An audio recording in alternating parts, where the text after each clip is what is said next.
ทุกแห่งหนน้ำพระทัยฉโลมใจ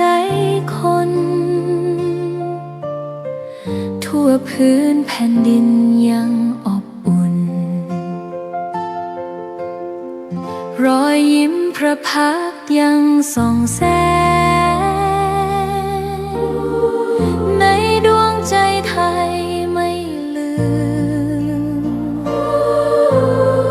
เสียงสายลมแผ่วเบาเหมือนเอ่ยคำปลอบ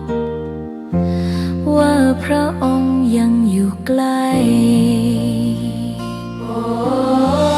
ขอกราบแทบบาทด้วยรักนิรันดร์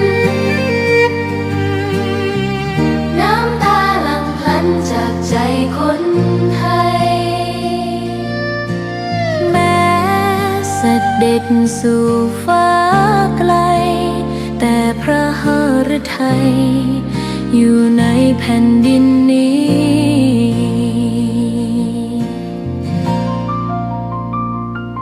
สวนดอกไม้ยังบานดังวันเก่าราวกับเจ้าดอกไม้รู้ว่าพระองค์จากไปแต่กลิ่นหอมยังพัดผ่านใจให้ระลึกถึงพระเมตตาแผ่นดินนี้ยังส่องสว่างด้วยพระคุณอันยิ่งใหญ่ขอเดินตามรอยเท้าแห่งพระแม่ไปด้วยศรัทธาไม่เสื่อมคลายขอกราบแทบบาทด้วยรักนิรันดร์น้ำตาหลั่งพลันจากใจคน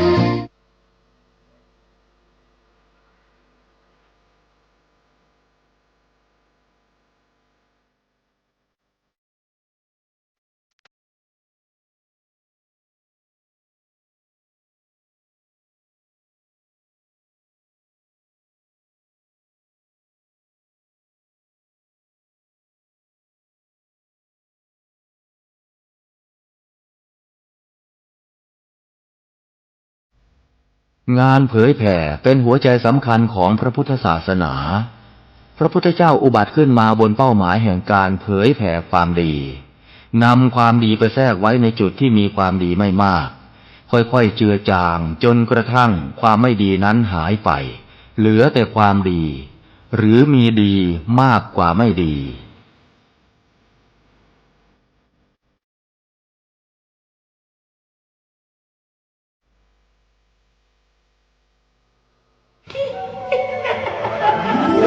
กระจกวิเศษจงบอกข้าเถิดใครงามเลิศในปัทภีก็พระนางน่ะสิราชินีผู้เลอโฉมดูสิตั้งแต่ท่านพาชาวประชางดเผาป่าและขยะในครัวเรือนชาวไร่ชาวนาก็งดเผาตอสั่งข้าวฟางข้าวหันไปไถกลบทำปุ๋ยหมักแปรรูปเป็นอาหารสัตว์หรือเอาไปอัดเป็นก้อนแทนอากาศก็ดีไม่มีฝุ่น PM 2.5 คอยกวนใจหน้าตาท่านก็สดใสผิวพรรณผุดผ่องเป็นที่สุดพะยะค่ะ ต้องแบบนี้สิเจ้าพูดถูกใจข้ายิ่งนักเพราะทุกการเผานั่นคือการสะสมฝุ่นแต่ถ้าทุกคนร่วมใจกันหยุดเผาเราก็จะมีแต่อากาศบริสุทธิ์ไว้หายใจห่างไกลมะเร็งปอดสุขภาพก็ดีมันคือที่สุดแล้วราชินีจงเป็นอมตะราชินีจงเป็นอมตะข้าขอบูชาท่านพะยะค่ะไปเอาธูปมาแต่ไม่ต้องจุดแล้วนะเดี๋ยวนี้ข้าเปลี่ยนมาใช้ธูปไฟฟ้าแล้วมันจึ้งมากไม่มีฝุ่นเลย wow. คุณภาพอากาศดีด้วยการร่วมมือของทุกภาคส่วนปรารถนาดีจากสำนักงานประชาสัมพันธ์ที่ 3 กรมประชาสัมพันธ์ท่านกำลังติดตามรับฟังสถานีวิทยุกระจายเสียงพระพุทธศาสนาแห่งชาติและสังคมคลื่นเพื่อการศึกษาพระพุทธศาสนาและวัฒนธรรมระบบ FM 104.5 เมกะเฮิรตซ์รายการต่อไปเป็นรายการคดีโลก คดีธรรม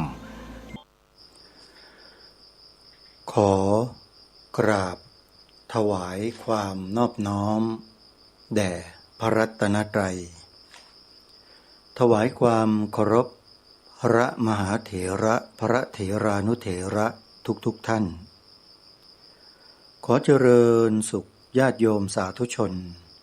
ที่กำลังติดตามรับฟังรายการจากสถานีวิทยุแห่งนี้ทุกท่านขอนำท่านผู้ฟังเข้าสู่รายการคดีโลกคดีธรรมพบกันในวันนี้วันขึ้น6 ค่ำเดือน 7วันนี้ตรงกับวันศุกร์ที่22พฤษภาคมพระพุทธศักราช2569รายการคดีโลกคดีธรรมมีให้ท่านผู้ฟังติดตามรับฟังเป็นประจำทุกวัน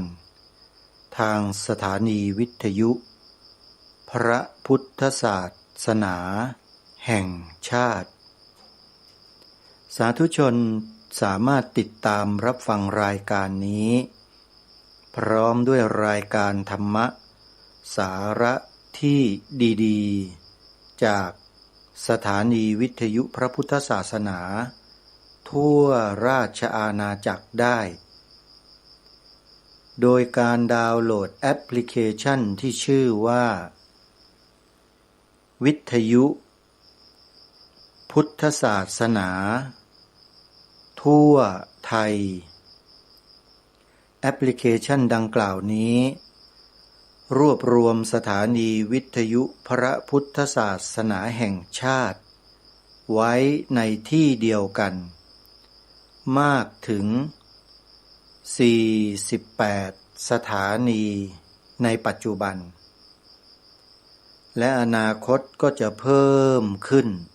เรื่อยๆแต่ละสถานีเปิดธรรมะออกอากาศมากมายหลากหลายให้เราได้เลือกรับฟังได้อย่างสะดวกถูกจริตรายการไหนเราก็เลือกฟังรายการนั้นท่านผู้ฟังเป็นอิสระมากนอกจากอิสระในการฟังแล้วผู้ฟังยังได้รับประโยชน์จากการฟังมากมายประโยชน์ทั้งในปัจจุบัน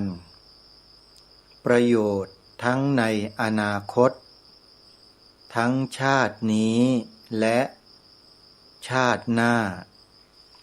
เป็นประโยชน์ระยะยาวเลยทำไมจึงกล่าวเช่นนั้นเพราะธรรมะที่พระสัมมาสัมพุทธเจ้าตรัสรู้แล้วมีผู้นำมาถ่ายทอดให้แก่พวกเรานี้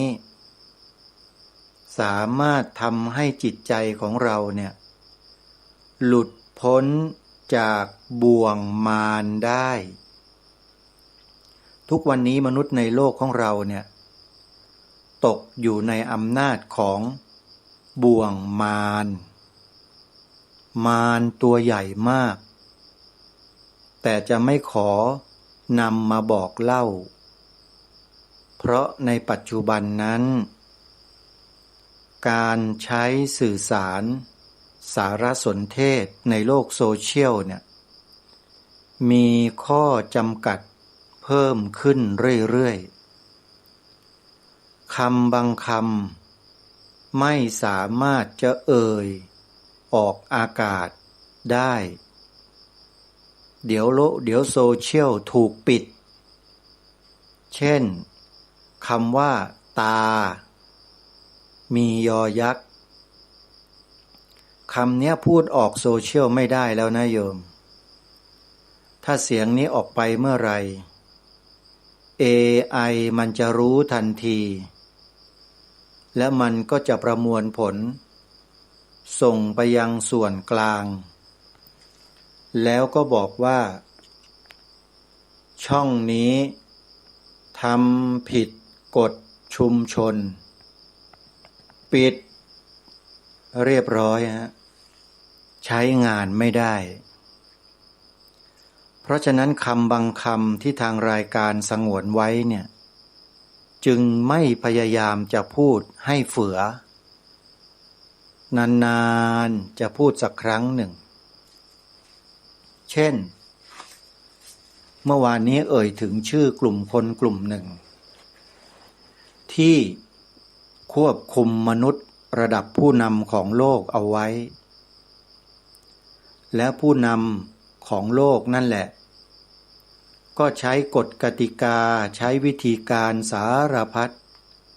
มาควบคุมมนุษย์อย่างพวกเรากันอีกทีหนึ่งโดยอาศัยมือของผู้นำอีกระดับหนึ่งมาควบคุมเราต่อท่อกันมาอย่างนั้นนั่นแหละคือกลุ่มคนที่กำลังกระทำกับมนุษยชาติของเราโดยที่มนุษยชาติของเราเองก็สยบยอมทั้งโลกก็จะมีแต่พวกกบนอกกะลาอย่างพวกอาตมานี่แหละที่ไม่ยอมที่จะอยู่ในกะลาเหล่านั้นก็ผลักกะลาทิ้งแล้วก็ออกมาเดินไปสู่โลกกว้างเพื่อศึกษาหาความรู้กับสิ่งที่มันไม่มีในตำราท่านผู้ฟังมันมีเยอะมากกว่าในตำราหลายร้อยหลายพันเท่าที่เราไม่รู้อันนี้คือเรื่องจริงนะท่านผู้ฟังหลายคนติดตำราพอได้เรียนได้เขียนได้อ่านสอบได้อันดับหนึ่งได้เกียรตินิยมเหรียญทองได้อะไรต่อไม่อะไรโอ้โหลิงโลดดีอกดีใจวางกล้ามใหญ่โตใครก็สู้ข้าไม่ได้อะไรอย่างเนี้ยนี่คือลักษณะอาการที่เกิดขึ้นกับบางคนมีอยู่ในโลกใบนี้และคนเหล่านี้แหละก็ตกเป็นเครื่องมือของกลุ่มคนเหล่านั้นที่กล่าวมาเขาควบคุมหมดทำไมเขาควบคุมได้ล่ะก็คุณไปเรียนตำราเรียนที่เขาเขียนมาทั้งนั้นเลยเขาก็ควบคุมคุณตั้งแต่คุณเรียนแล้วอาตมาภาพจึงกล้าประกาศยืนยันกับทุกท่านว่าไม่เรียนในระดับปริญญาทั้งหมดอันนี้ไม่ใช่ว่าเพราะรู้เรื่องราวเหล่านี้มาก่อนไม่ใช่นะมารู้ทีหลังทั้งนั้นเลยแต่จิตที่คิดจะเรียนอย่างที่มนุษย์ในโลกเขาเรียนกันเนี่ยมันไม่มีจริงๆท่านผู้ฟังจึงไปเรียนทางธรรมเสียหมดเลยเอาชีวิตไปทุ่มเทเรียนทางธรรมมาโดยตลอดนี่หมายความว่าตั้งแต่บวชเข้ามาในพระศาสนาแล้วก็ศึกษาปฏิบัติควบคู่กันมาโดยตลอดตั้งแต่พรรษาแรกเรียนพระปริยัติธรรมคำสอนของพระสัมมาสัมพุทธเจ้าอันนี้เรียนได้ดีนะโยมดีมากด้วยอาตมาภาพเนี่ยเรียนดีมากนักธรรมตรีนักธรรมโทนักธรรมเอกมัชชิมตรีโทเอกจุลตรีโทเอกมหาตรีโทเอกเรียนได้ดีจริงๆไอ้ที่เรียนได้ดีก็เพราะว่าชอบเรียนสิ่งเหล่านี้ถูกจริต แล้วก็มีความชอบเป็นการส่วนตัว เรียนไม่เบื่อท่องบนไม่เบื่อท่องเป็นตุเป็นตะเลยโยมโสมนัสสสหคะตังทิฏฐิคะตะสัมปยุตตังเป็นต้นท่องไปจนกระทั่งจบดวงจิต89หรือ121ถ้าไม่เรียนก็ไม่รู้เลยเพราะเรียนนี่แหละถึงรู้ว่าสภาวะจิตของตัวเองเนี่ยเป็นยังไงรู้นะโยมเรียนแล้วต้องรู้ไม่รู้จะไม่เรียนวิชาการอะไรเรียนแล้วไม่รู้จักตัวเองอาตมาไม่เรียนแล้วไปรู้แต่สิ่งข้างนอกรู้แต่เรื่องคนอื่นแล้วก็อยากจะรู้แต่เรื่องราวของคนอื่นเขานั่นน่ะไม่เรียนเสียเวลาสำหรับชีวิตอาตมานะคนอื่นอาตมาไม่ได้ห้ามนะโยมใครจะเรียนก็เรียนเถอะถ้าเป็นประโยชน์ต่อตัวเองเนี่ยเรียนเลยอาตมาภาพเนี่ยเรียนระดับปริญญาตรีโทเอกเนี่ยอาตมามีความเชื่อตัวเองว่าเรียนไปแล้วไร้ประโยชน์เพราะอุปนิสัยใจคอของอาตมาภาพเนี่ยมันไม่เหมาะกับการที่จะเดินแนวทางนั้นโยมอาตมาจึงต้องมาอย่างนี้ฮะเรียนธรรมะฟังธรรมะชอบฟังหมดไม่ว่าจะครูบาอาจารย์รูปไหนสายป่าสายวิชาการสายบ้านสายมูฟังหมดเลยไม่เลือกฟังเพื่อศึกษาเรียนรู้ท่านผู้ฟังเราเรียนพระอภิธรรมมาแล้วปฏิบัติวิปัสสนากรรมฐานตามแนวมหาสติปัฏฐาน4มาแล้วจิตใจเนี่ยมันกลมกลืนกับสภาพทั้งสองส่วนเป็นอันหนึ่งอันเดียวกันมันมั่นคงมันควบแน่นไปหมดในดวงจิตของเราเนี่ยจึงเชื่อมั่นตัวเองไงว่าจะดูจะฟังจะเรียนรู้อะไรก็แล้วแต่ในบรรดาที่มันมีอยู่ทั้งในโลกนี้ทั้งในโลกอื่นทั้งในจักรวาลอื่นทั้งอะไรต่อไม่อะไรที่เขามีเผยแพร่กันอยู่ในโลกโซเชียลนะตมาเรียนเลยโยมองค์สมเด็จพระสัมมาสัมพุทธเจ้าเราเนี่ยตรัสรู้ถึงโอกาสธาตุอย่างไม่มีที่สิ้นสุด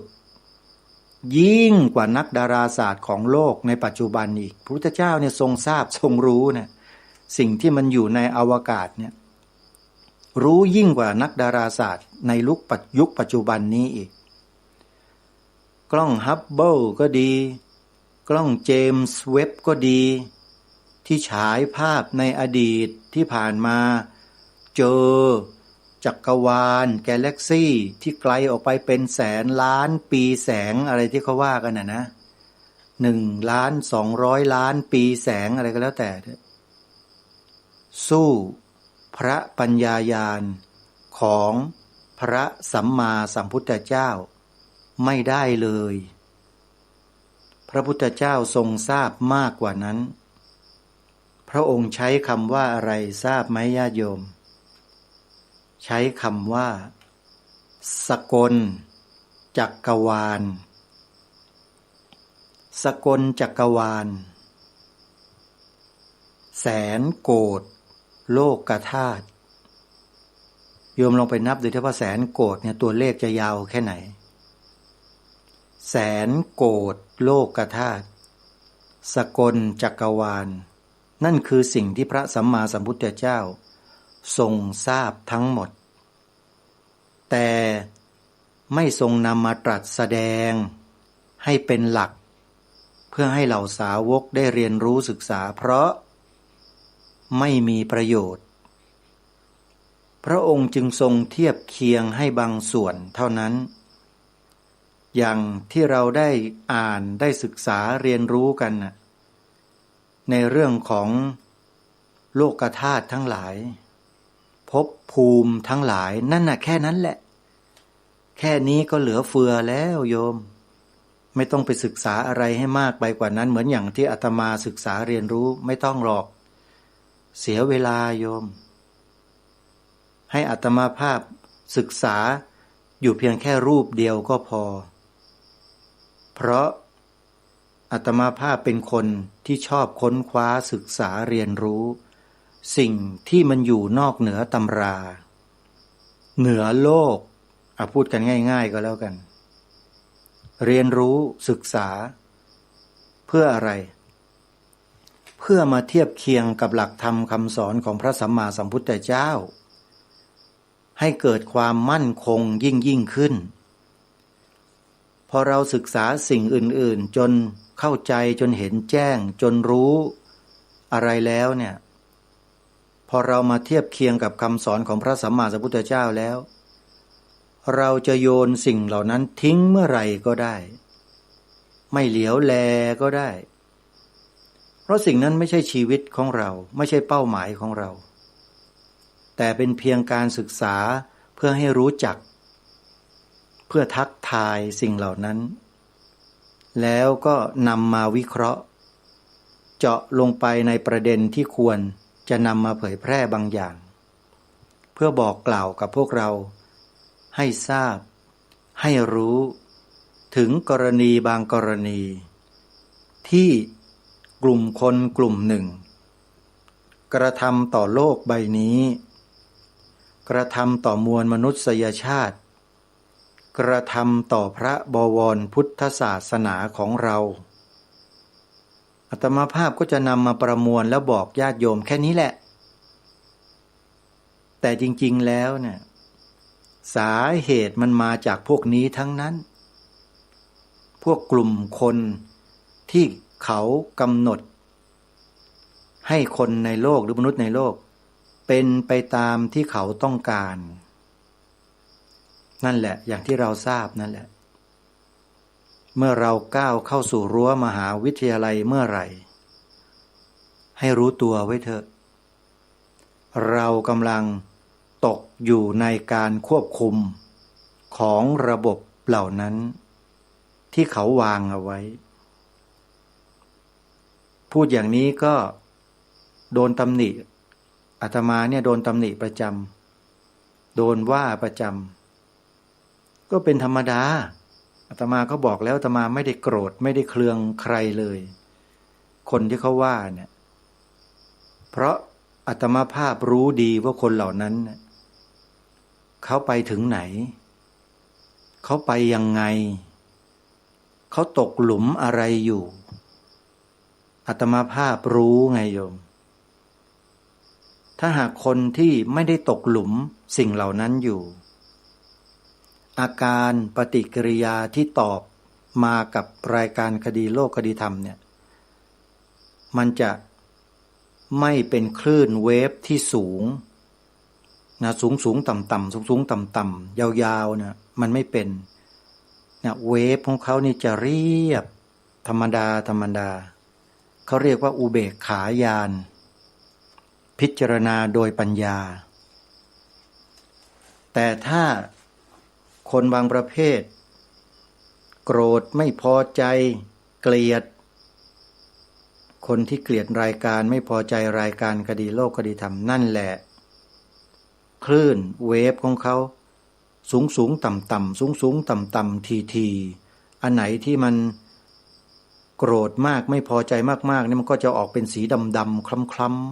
ำๆน่าเกลียดหน่อยไปดูคลื่นเวฟแล้วนะมันจะเป็นอย่างนั้นแล้วก็ส่งผลทำให้เลือดของเขาก็ดำไปด้วยเพราะความโกรธความไม่พอใจนั่นแหละทั้งที่อาตมาภาพก็ไม่ได้ไปทำอะไรเขาสักหน่อยเพียงแค่พูดตามหลักที่ตนเองได้ค้นคว้าศึกษามาแล้วก็นำมาเทียบเคียงให้เห็นว่าในโลกของเราใบเนี้ยที่เราอยู่กันเนี่ยมันมีอะไรที่แปลกประหลาดที่เราเองไม่ทราบเราเองไม่รู้เราเองบางทีไม่รู้ด้วยนะว่าครูอาจารย์นั่นน่ะที่เราไปเรียนกับเขามานั่นน่ะเขาก็มีส่วนเหมือนกัน บางคนนะบางคน เพราะว่าทางการของสหรัฐอเมริกาก็แล้วกันนะไหนๆก็พูดแล้วเขานำหลักฐานบางอย่างที่มนุษย์กลุ่มหนึ่งกระทำต่อมนุษย์ด้วยกันอย่างโหดเหี้ยมทารุณตามหลักวิชาการทางวิทยาศาสตร์เหมือนกับหนูทดลองอย่างนั้นนะโยมเขาเปิดแฟ้มลับพวกนี้ออกมาแล้วใครที่เคยได้ดูได้ฟังก็คงจะทราบถ้าเอ่ยชื่อนี้นะผู้ที่ติดตามเรื่องนี้ก็จะทราบเลยว่าคนในระดับผู้นำของโลกทั้งนั้นเลยที่ตกอยู่ในฐานะของการกระทำดังกล่าวข้อมูลที่ได้มานี้ถูกเปิดเผยไปทั่วโลกใครสนใจเข้าไปดูได้นะชื่อ Epstein File Epstein File Epstein นี่เป็นชื่อของบุคคลที่เขาเป็นคนริเริ่มในการกระทำอะไรต่อเมื่ออะไรโดยอาศัยฐานะของตนเองนี่แหละเข้าไปเกี่ยวข้องไปพันธนาการอยู่กับวงการการศึกษาของโลกวงการวิทยาศาสตร์ของโลกวงการ AI ระดับแนวหน้าของโลกวงการของมหาเศรษฐีของโลกวงการของผู้นำประเทศต่างๆในโลกบุคคลคนนี้Epstein File ในที่นี้ก็คือข้อมูลที่ถูกเปิดเผยเป็นข้อมูลของEpsteinบุคคลที่กุมชะตากรรมของคนดังๆในโลกจำนวนมากแล้วตอนนี้มันถูกเปิดเผยออกมาท่านผู้ฟังใครที่ไม่สนใจเรื่องนี้จะปิดวิทยุไม่ฟังก็ได้นะเพราะมันไม่สำคัญสำหรับท่านแต่สำหรับมวลมนุษยชาติทั้งโลกสำคัญมากเพราะคนกลุ่มนี้กำลังทำอะไรกับมวลมนุษยชาติในโลกของเราโดยที่มนุษย์ในโลกไม่รู้ตัวเหตุการณ์หนึ่งที่เพิ่งผ่านมาเนี่ยนั่นก็เป็นหนึ่งตัวอย่างที่เขาทำกับมวลมนุษยชาติในโลกแบบที่มนุษย์เนี่ยไม่มีสิทธิ์ที่จะต่อต้านและคัดค้านได้เลยนั่นก็คือกรณีของการฉีดวัคซีนโควิดมีใครต่อต้านคัดค้านดื้อดึงไม่ไปฉีดไหมเขาใช้วิธีการทางกฎหมายบังคับทั้งโลกเลยเห็นหรือยังเห็นอะไรกันบ้างหรือยังท่านผู้ฟังแล้วตอนนี้ข้อมูลความจริงของวัคซีนพวกนี้ก็ถูกเปิดเผยเหมือนกันผู้ผลิตผู้กระทำติดคุกกันระเนระนาดเลยตอนนี้บริษัทใหญ่ๆทั้งนั้นที่มีเงินทุนมหาศาลสิ่งที่เขาทำคือเป็นไปตามที่Epsteinต้องการและมหาเศรษฐีระดับสูงของโลกต้องการเขาคุยกันเขาหารือกันเขาช่วยกันเพื่อต้องการจะทำให้มนุษย์จำนวนมากในโลกให้มันสูญสลายหายไปให้ไวๆหน่อยเพราะมันเยอะเกินเขาว่าอย่างนั้นนะก็เลยใช้วิธีแบบเนี้ยแบบที่มนุษย์ในโลกสยบยอมโดยดุษณียภาพเขาก็อาศัยเครื่องมือกลไกของรัฐในแต่ละประเทศนั่นแหละออกกฎหมายออกระเบียบออกคำสั่งควบคุมหมดเลย แม้แต่อาตมาภาพเองยังต้องเดินไปฉีดนะโยมแต่ขออภัยนะอาตมาเลือกฉีดเลือกวัคซีนที่มีเชื้อตายเท่านั้นซึ่งมันก็มีอยู่จริงๆนะอาตมาภาพไปฉีด2 เข็มจบเชื้อตายไม่อันตรายท่านผู้ฟังแต่ถ้าเป็นของที่ดังๆที่เขาโฆษณาโปรโมทดังๆราคาแพงๆเข็มละ 5,000 เข็มละ 10,000เนี่ยนั่นแหละตัวดีทั้งนั้นเลยพอฉีดไปแล้วระยะเวลาให้หลังมาประมาณ5 ปี10 ปีตายเป็นใบไม้ร่วงเกิดอาการอะไรสโตรกฮะลิ่มเลือดแข็งเลือดไม่เดินไปที่สมองตายเกลื่อนเลยแต่เขาปิดข่าวไว้ไม่ตายก็เป็นอัมพฤกษ์อัมพาตเดินไม่ได้และไม่นานก็เรียบร้อยนี่คือสิ่งที่มีเป็นหลักฐานปรากฏนะที่พูดเนี่ยไม่ใช่พูดลอยๆนะท่านผู้ฟังไม่เชื่อท่านก็ลองไปค้นคว้าหาดูคดีวัคซีนโควิดแค่นี้แหละพิมพ์ใน Google นะหรือใน Chat GPT หรือจะใน Gemini หรือในไหนก็ได้โยมที่สามารถค้นคว้าหาได้พิมพ์คำนี้แหละคดีวัคซีนโควิดเดี๋ยวก็เจอเองและถ้าหากจะเจาะลึกลงไปถึงต้นตอที่แท้จริงของการกระทำอันนี้ก็ไปที่ F-Themes File แล้วท่านก็จะเจอข้อมูลที่เขาเปิดเผยออกมาเขาบอกว่ามีมากถึง6 ล้านกว่าหน้าแต่ที่ถูกเปิดเผยออกมาในโลกเนี่ยมีอยู่แค่ 30,000 กว่าหน้าเท่านั้นเองเป็นการกระทำเป็นการสมคบคิดเป็นการร่วมทุนเป็นการสนทนาเป็นการพบปะอะไรต่อไม่อะไรเต็มไปหมดเลยกับคนดังๆของโลกและโดยเฉพาะดารานักร้องนักแสดงดังระดับโลกมีเพียบเลยโยมอย่าเพิ่งเชื่ออาตมานะโยมพวกเราเนี่ยเป็นคนธรรมะธรรมโมเป็นคนใฝ่ดีเป็นคนใฝ่ศีลใฝ่ธรรมกันอาตมาเข้าใจนะแล้วก็น่าเห็นใจพวกเราด้วยที่พวกเราเนี่ยอยู่แต่ในกรอบที่ถูกกำหนดไว้ศีล 5ศีล 8ศีล 10ศีล 227ถ้าใครแหลมออกไปนอกจากนี้โดนผิดไม่ดีอะไรอย่างเงี้ยนะเราก็อยู่กันมาแบบนี้แหละอาตมาภาพเองก็เข้าใจและรู้ทุกอย่างนั่นแหละโยมเรื่องของศีล 5 8 10 227อภิสมาจาร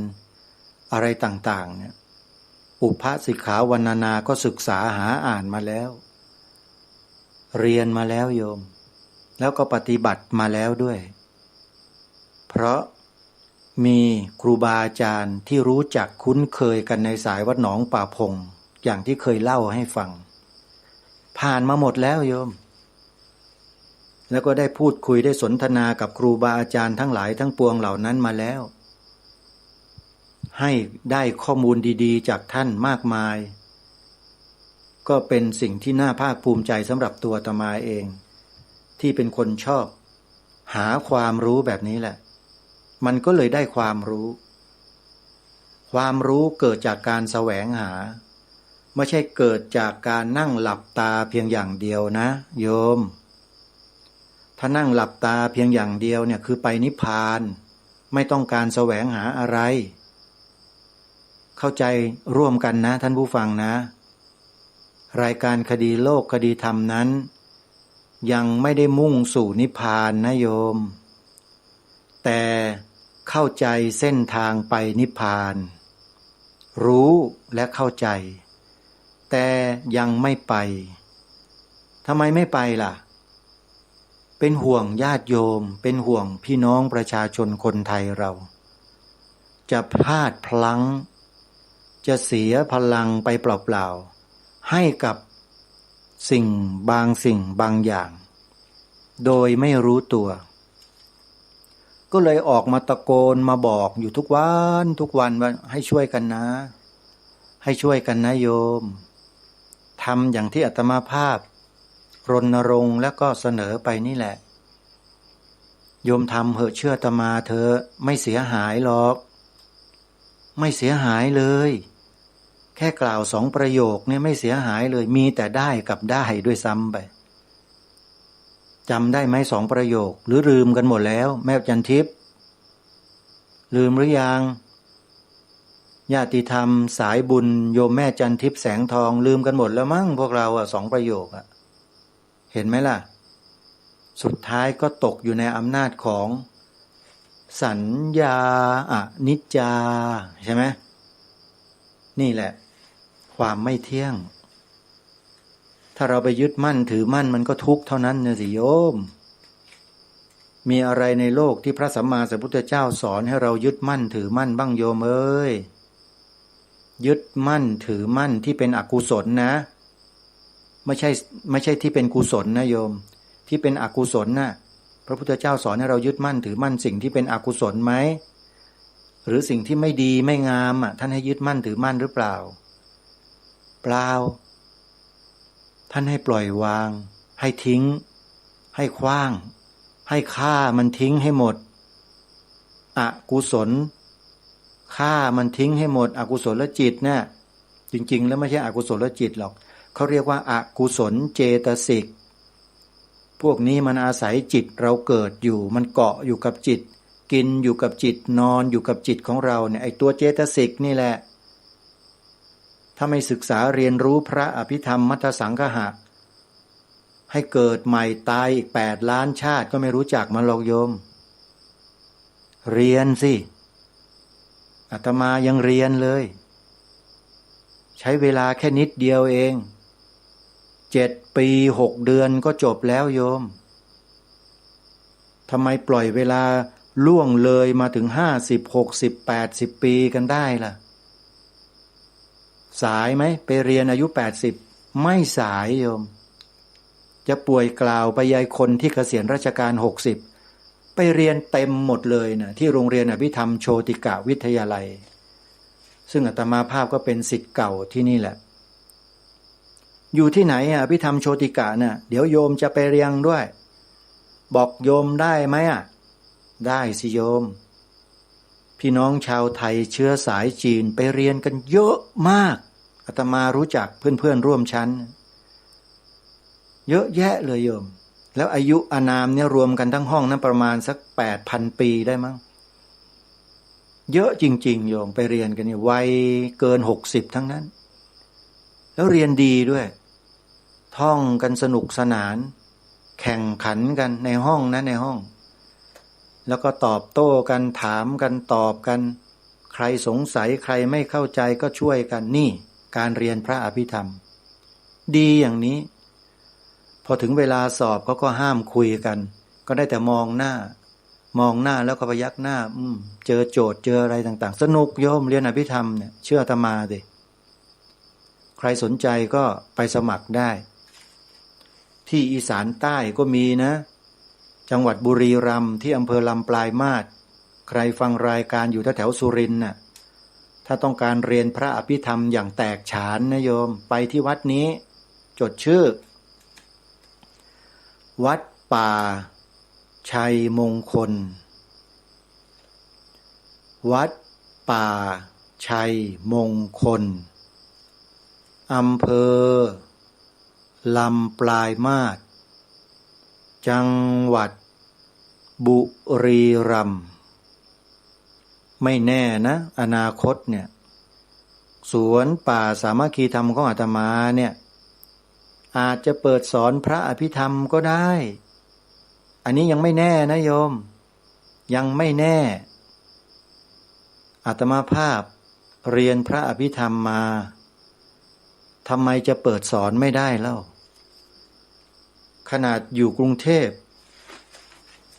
ผู้อำนวยการอภิธรรมโชติกาวิทยาลัยรูปก่อนทำหนังสือมาเชิญหรือนิมนต์อาตมาให้ไปเป็นครูสอนพระอภิธรรมในอภิธรรมโชติกาวิทยาลัยให้สอนชั้นจุลโทอาตมาก็มานั่งคิดแปลว่ามีคนไปเสนอแน่ๆเลยแล้วคนคนนั้นก็ไม่ใช่คนอื่นไกลคนที่สอนอภิธรรมอาตมานี่แหละสอนชั้นจุลโทด้วยแล้วเขาเห็นแววของอาตมาก็เลยเสนอผอ.อภิธรรมโชติกาวิทยาลัยแน่เลยแล้วคนคนนี้ท่านนี้ก็คือแม่ชีด้วยเคยสอนจุลโทอาตมาตอนพรรษาแรกและเมื่ออาตมาสอบได้ที่6ของประเทศไทยญาติโยมน่าจะเป็นแม่ชีคนนี้แหละไปเสนอต่อ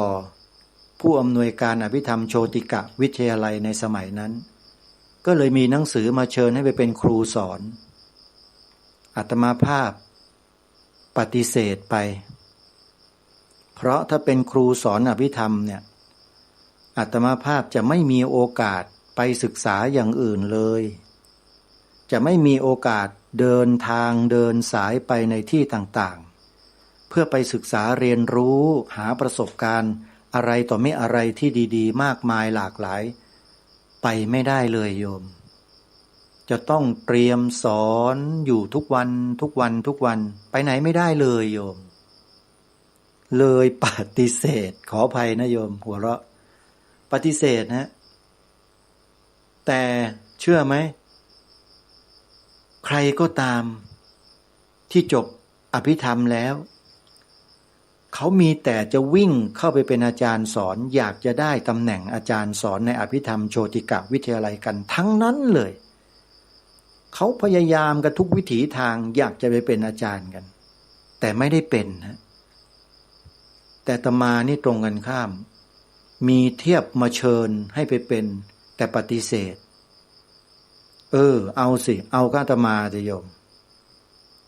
อาตมาจึงเป็นคนแบบนี้ไงมันไม่เหมือนกับคนอื่นเขาอะ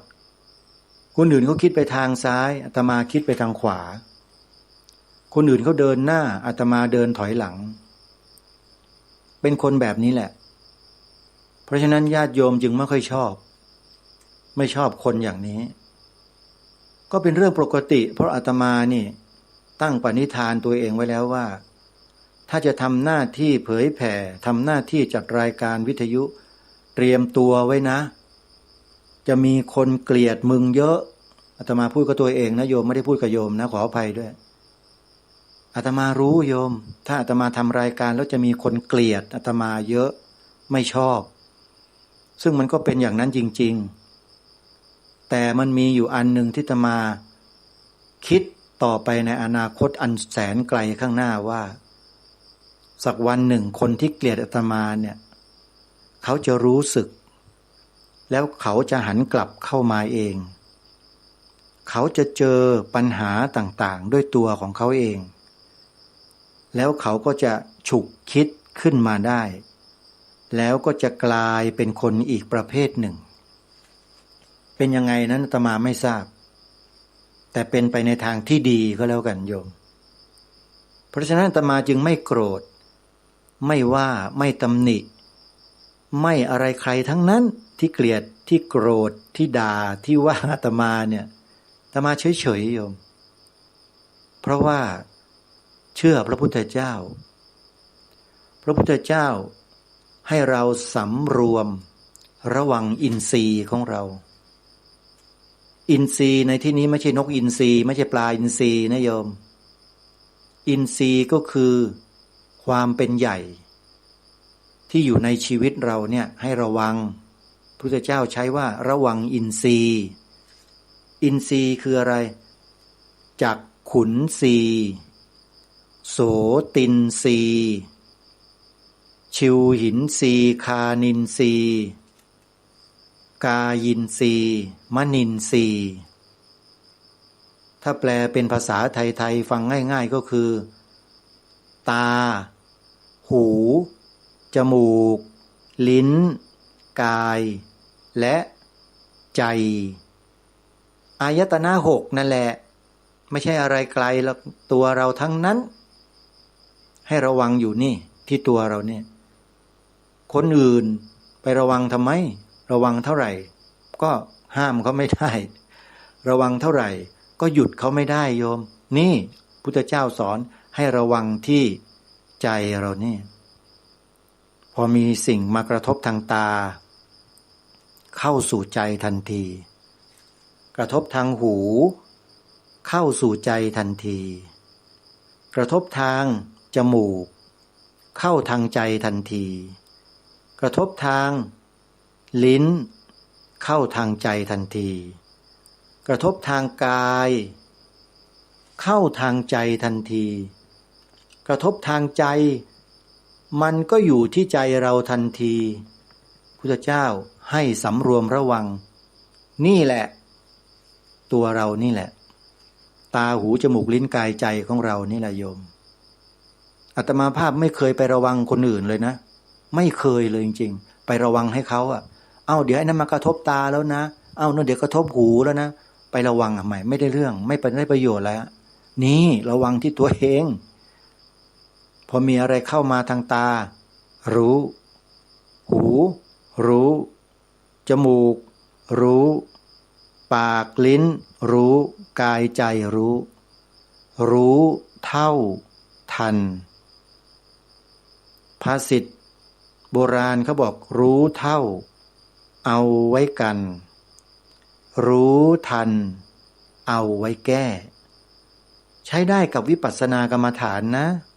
ภาษิตอันเนี้ยสำนวนเขาเรียกสำนวนอันเนี้ยโยม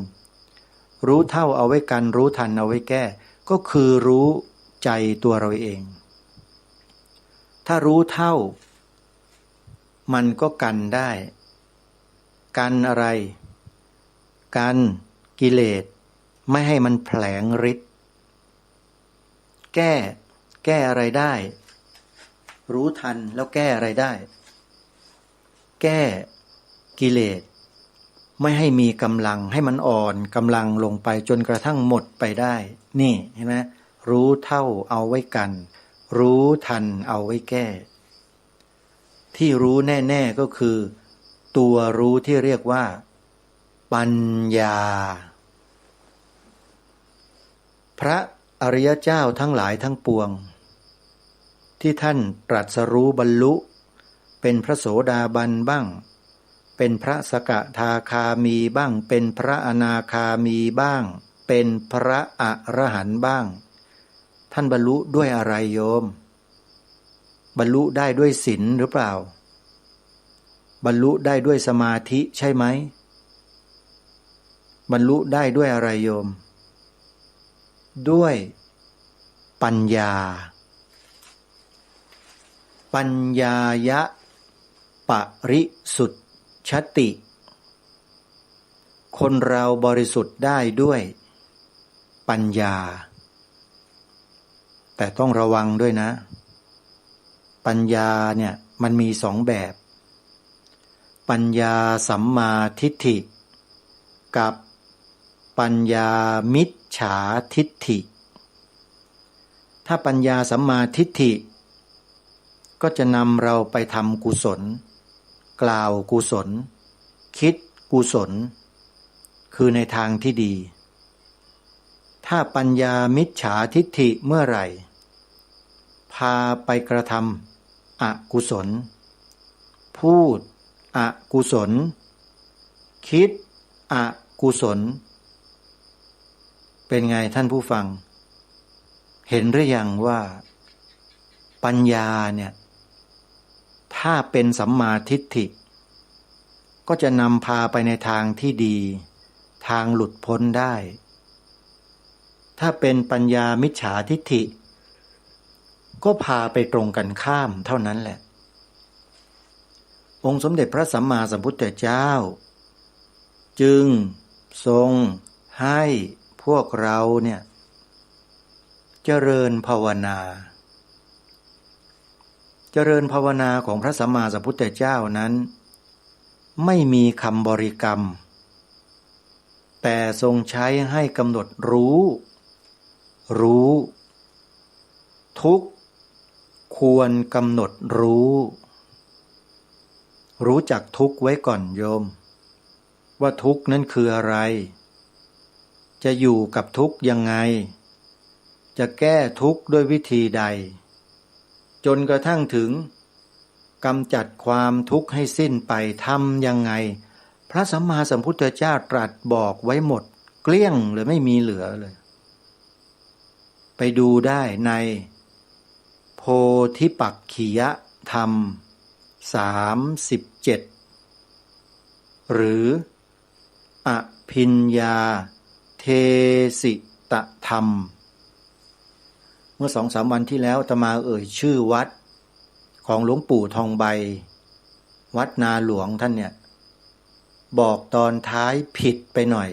ขอแก้ไขนะโยมครูบาอาจารย์ที่เป็นลูกศิษย์ท่านนะขอแก้เป็นวัดอภิญญาสิตารามเป็นชื่อวัดโยมถ้าอภิญญาเทสิตธรรมเป็นธรรมะถ้าอภิญญาเทสิตารามเป็นชื่อวัดของหลวงปู่ที่ตั้งเป็นครั้งแรกแล้วก็ถูกบังคับให้เปลี่ยนอาตมากล้าพูดนะว่าหลวงปู่ท่านไม่ได้ตั้งใจที่จะเปลี่ยนเองแต่มีคนบังคับให้เปลี่ยนทำไมรู้ล่ะก็สัมภาษณ์หลวงปู่มาด้วยตัวเองแล้วก็กระซิบถามท่านหลวงปู่ทำไมจึงตั้งชื่อวัดแบบนี้ล่ะอภิญญาเทสิตารามท่านก็บอกให้ฟังแล้วก็กระซิบกลับมานิดนึงบอกว่ามันมาเปลี่ยนของหลวงปู่ไม่รู้ใครโยมท่านตั้งของท่านดีอยู่แล้วแต่จุดมุ่งหมายความมุ่งหมายมุ่งมั่นของท่านไม่เคยเปลี่ยนนะโยมใครจะเปลี่ยนชื่อวัดท่านกี่ร้อยชื่อท่านก็ไม่เปลี่ยนอุดมการณ์นะหลวงปู่เนี่ยแล้วท่านก็ยังมีชีวิตอยู่นะใครที่จะศึกษาเรียนรู้วิปัสสนากรรมฐานรีบไปหน่อยวัดนาหลวงอำเภอบ้านผือจังหวัดอุดรธานีแต่ที่แน่ๆก็คือจะหมดเวลาแล้วท่านผู้ฟังยังไม่ได้ประชาสัมพันธ์งานให้ครูบาอาจารย์เลยสั้นๆเสวนาธรรมรำลึก111 ปีที่วัดเขาสนามชัยอำเภอหัวหินจังหวัดประจวบคีรีขันธ์ระหว่างวันที่ 23-25 พฤษภาคมนี่พรุ่งนี้แล้วนะเริ่มงานเนี่ยปริวาสกรรม30 พฤษภาถึง8 มิถุนาที่วัดทางสายอำเภอบางสะพานประจวบคีรีขันธ์31 พฤษภาคมวันวิสาขบูชาทอดผ้าป่าค่ากระแสไฟฟ้าสถานีวิทยุวัดศรีอุดมวงศ์อำเภอวังสะพุงจังหวัดเลย1 มิถุนายนถึง10 มิถุนายนงานปริวาสกรรมปฏิบัติธรรมที่วัดสามชุกอำเภอสามชุกจังหวัดสุพรรณบุรีและ5 มิถุนายน5 มิถุนายนพิธีมอบรางวัลเสาอโศกผู้นำศีลธรรม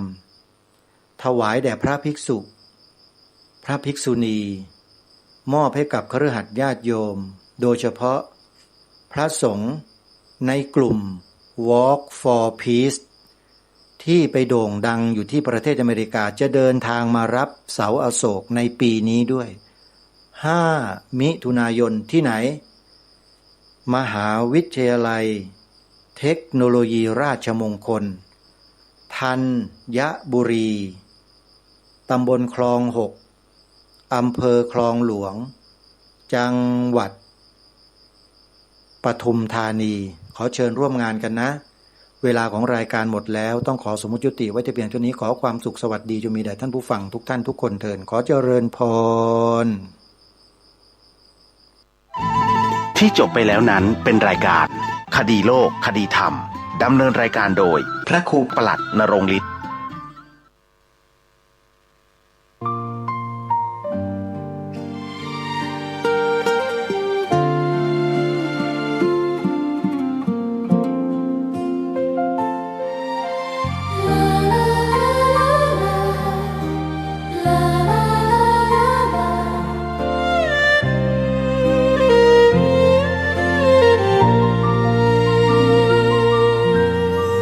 แสงทองร่ำไรในยามอุตสายังเห็นพระเมตตาอยู่ทุกแห่งหน น้ำพระทัยฉโลมใจคน ทั่วพื้นแผ่นดินยังอบอุ่น รอยยิ้มพระพักตร์ยังส่องแสงในดวงใจไทยไม่ลืม เสียงสายลมแผ่วเบาเหมือนเอ่ยคำปลอบว่าพระองค์ยังอยู่ใกล้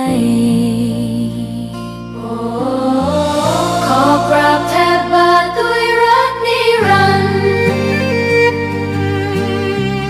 น้ำตาหลั่งพลันจากใจคน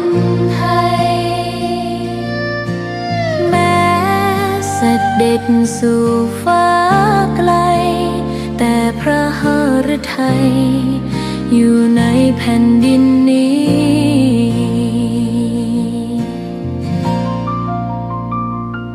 สวนดอกไม้ยังบานดังวันเก่า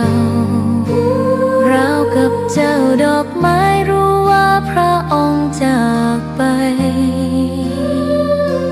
แต่กลิ่นหอมยังพัดผ่านใจ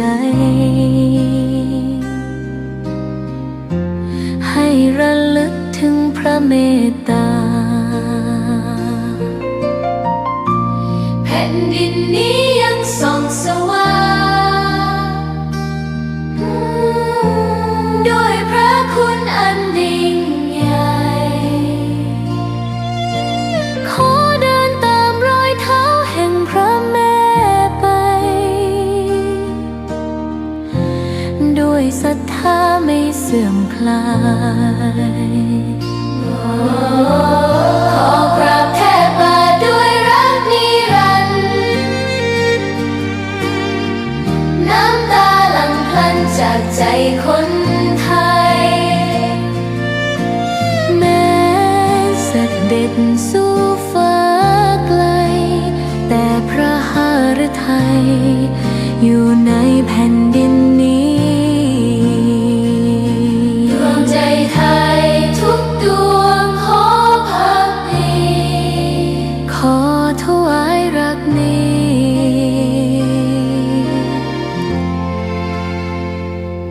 นิรันดร์